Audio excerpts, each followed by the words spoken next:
এরে আল্লাহর বান্দি, যদি তোমার স্বামীর গায়ে যদি ফোট হয়ে যায়, তোমার স্বামীর গায়ে যদি ঘাও হয়ে যায়, তোমার স্বামীর গায়ে যদি ফোট হয়ে যায়, আর ফোটটা পেকে গেছে, ফোটটা পেকে গেছে, রক্ত বইছে, খুন চুইছে, এই মতো অবস্থাতে তোমার স্বামী যদি তোমাকে বলে আব্দুল্লাহর মারে, এ হালেমা জায়েদা, এ খালেদা শুন, আমার এই ফোট পেকে গেছে বিবি রে, আমার এই ঘাটা পেকে গেছে, রক্ত বইছে, খুন বইছে, দয়া করে তুমি এই রক্তটাকে সাফ করে দাও।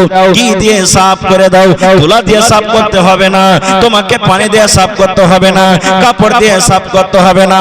এরে ভালোবাসা বিবি, আল্লাহ রাব্বুল আমিন তোমাকে জিহ্বা দিয়েছে বিবি রে, এই জিহ্বা দিয়ে চেটে চেটে চেটে চেটে তুমি সাফ করে দাও।